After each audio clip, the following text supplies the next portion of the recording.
Imagine for a moment that everything you call me is wrong. Not morally wrong, just misidentified. The worries running through your head, the plans, the memories, even the sense of being a person trying to improve. What if all of that is content, not the container? In this video, we're going to explore what it means to live as awareness, not just as the thoughts, emotions, and sensations that pass through you. This isn't about adopting a new belief, a new spiritual label, or pretending to be calm. It's about a shift in where you're looking from. Instead of being the storm, you recognize yourself as the sky that holds it.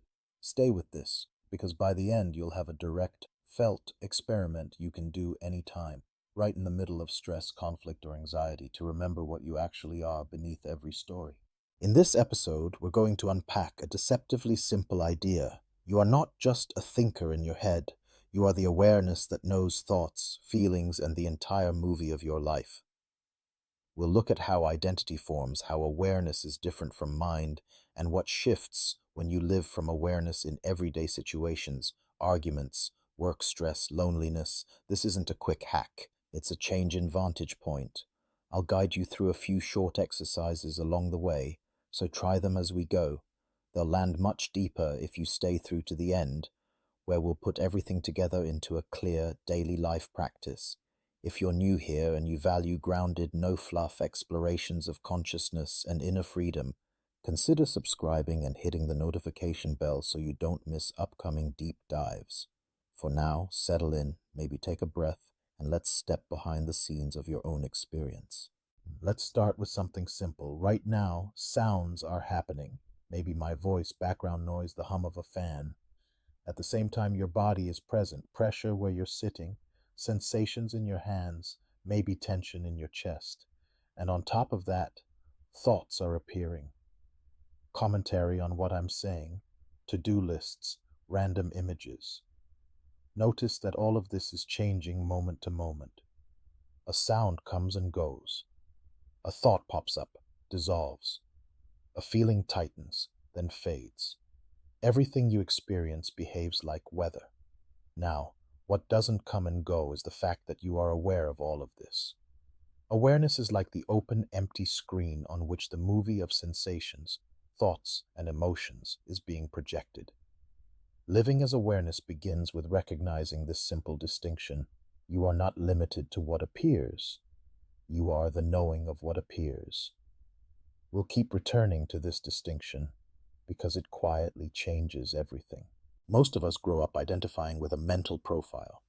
Name, age, history, personality traits, successes, failures. On top of that, we unconsciously fuse with a voice in the head that comments on everything. I'm not enough. I'm doing well. They don't like me. This mental construct is what we typically call me.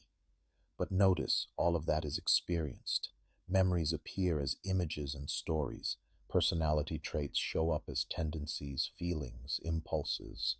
Even the sense of being a separate someone is a felt configuration. Tightness in the body, a center behind the eyes. Awareness is different. It has no age, no size, no color. It doesn't say I'm good or I'm bad. It simply knows whatever is happening. When you begin to taste yourself as that knowing, the ego, this conditioned bundle of patterns, can still function, but it no longer owns you. You use it instead of being used by it. Let's try a direct experiment. Don't just think about this, actually do it. First, notice a thought, any thought. Maybe, this is weird, or I'm listening. Watch it like you'd watch a cloud. It appears, lingers for a second, then fades or gets replaced by another. Now, shift attention from the thought itself to the simple fact that you are aware of it. Ask quietly inside, what is it that knows this thought? Not the word awareness, not an image of a brain, just the raw, silent knowing. Next, include a body sensation, perhaps the feeling of your feet on the floor. Again, notice, sensation appears, is known, and passes. In this experiment, you haven't become anything new. You've simply recognized the background that's been here your whole life, this open, borderless capacity for experience.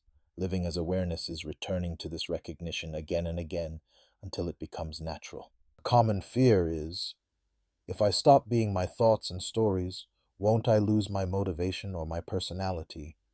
Notice this comes from assuming awareness is blank and lifeless. But check your own experience. When you're fully present, listening deeply to music, absorbed in a project, watching a sunset, do you feel dull or vividly alive?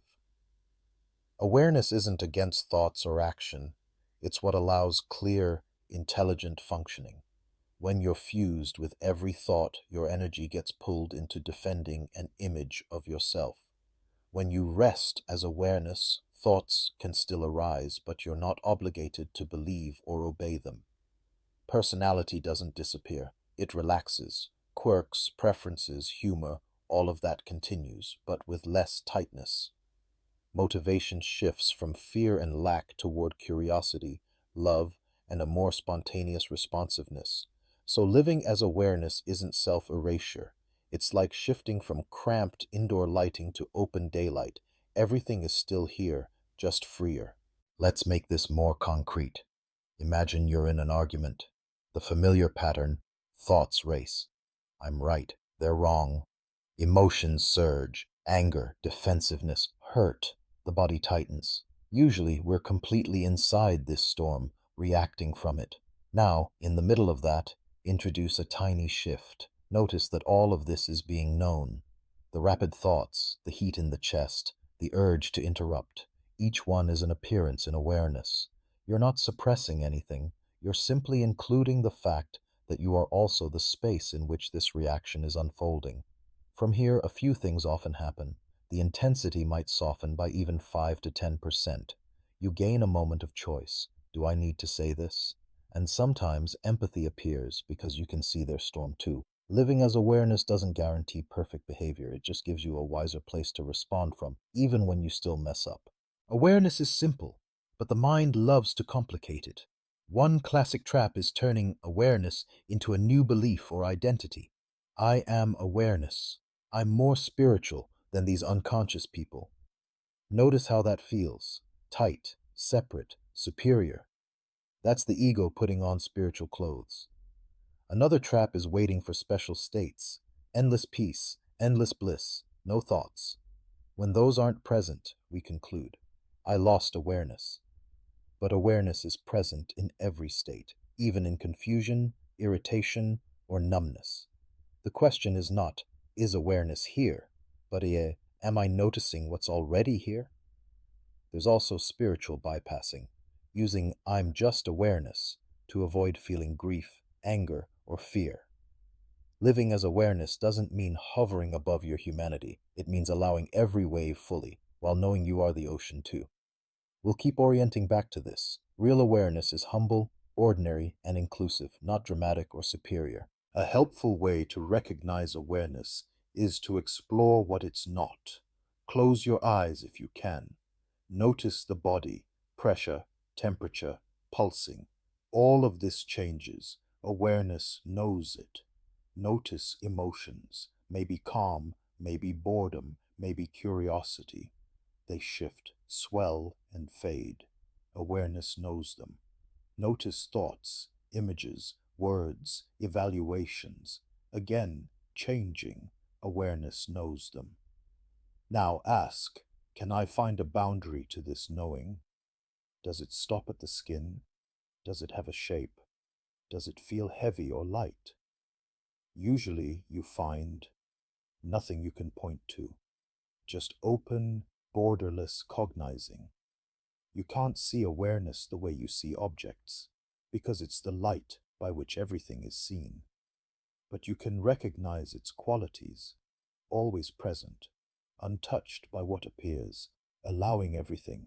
Living as awareness is remembering this background and letting your attention rest back into it, even for a few seconds, many times a day. So how do you actually live as awareness on a Tuesday afternoon, not just during a quiet meditation? Here's a simple three-part practice. First, notice. Several times a day, pause for 5 seconds and register what's happening. Thoughts, feelings, sensations, surroundings. No need to change anything. Second, include awareness. Gently shift from the content to the fact that it's known. Ask, what is it that knows this? And feel the background openness, even if only faintly. Third, relax as that. For a breath or two, let go of trying to fix or manage experience. Let thoughts, sounds, and sensations float in this space. You don't push anything away, you simply stop contracting around it.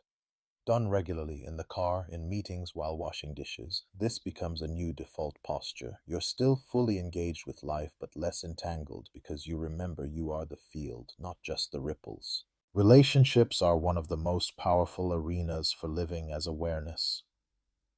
When you see yourself only as a separate self, other people become threats or tools, someone to impress, fix, defeat, or cling to. But from awareness, something subtler can be noticed. The same open space that knows your thoughts is also knowing their voice, their face, their emotions. In direct experience, there isn't a hard line where your awareness ends and theirs begins. There's one continuous field in which you and they appear as different patterns. Practically, this can soften defensiveness. When someone criticizes you, instead of collapsing into shame or counterattack, you can feel the sting fully while also sensing the quiet background in which both of you are arising. Empathy becomes less of a moral effort and more of a natural recognition. This, too, is happening in me, as awareness. You remain human, but with a deeper, shared ground beneath every interaction. Living as awareness doesn't mean you never get triggered. Old conditioning still arises: fear, jealousy, shame. The difference is how it's met. When a painful pattern appears, the ego reflex is either to act it out or to fight it. This shouldn't be here. Awareness offers a third option. Allow it fully, as an expression moving through you, while knowing you are larger than it. You might internally say, "This tightness, this fear, is welcome here too." Then feel it directly in the body, not the story about it, but the raw sensation, inside the open field of knowing. Over time, this transforms your relationship with pain. Instead of being an enemy, it becomes a visitor that arrives, expresses, and leaves. Awareness is never harmed by what passes through. Paradoxically, the more fully you allow difficult states inside awareness, the less grip they have, and the more compassion naturally extends to others in their own struggles. One of the most beautiful aspects of living as awareness is a quiet sense of okayness that doesn't depend on circumstances. This isn't resignation or pretending everything is fine. It's the recognition that, at the level of awareness itself, nothing is missing and nothing is threatened.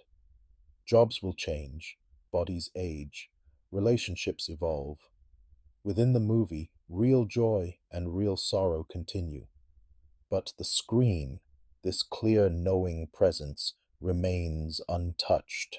As this is felt more deeply, subtle shifts happen. You may still pursue goals, but with less desperation. You can enjoy pleasure without clinging and face pain without collapsing. Gratitude shows up more often, not as a practice, but as a natural response to simply being. This doesn't make you special. In fact, it often makes you more ordinary, more available to wash dishes, listen, work, rest, because you're no longer chasing your identity in every moment. You're resting as what you already are. Let's bring this together with a few key points. First, everything you usually call me, thoughts, emotions, body sensations, roles, history, is changing content. It behaves like weather. Second, there is something constant: awareness, the open, borderless knowing in which every experience appears. You can't see it as an object, but you can recognize it by its qualities: always present, allowing, untouched. Third, living as awareness doesn't erase your personality or problems. It changes your relationship to them. You respond from space instead of from contraction, which often leads to wiser, kinder action. Fourth, this is practical, not mystical. You can remember awareness for a few seconds while emailing, arguing, walking, or eating. Finally, this is not about getting somewhere else. It's about noticing what has never left. The simple fact that right now, whatever is happening, you are aware, and that awareness is already whole. If this exploration resonated, don't just leave it as an interesting idea. Over the next day, give yourself tiny 10-second experiments. While scrolling your phone, pause and notice the screen, your hand, the room, the subtle sense of me, all appearing in awareness. While talking to someone, recognize that the same aware space is holding both of you. If you'd like more grounded, experiential content on awareness, meditation, and inner freedom, you're invited to subscribe and click the notification bell so you'll know when new deep dives go live. It genuinely helps this kind of long-form content reach more people who are ready for it. Also, I'd love to hear from you. What did you notice in the exercises? Was there a moment where something clicked or didn't? Drop a comment below and let's explore together. Above all, remember, you don't have to create awareness or maintain it. You only have to notice that you've always been it.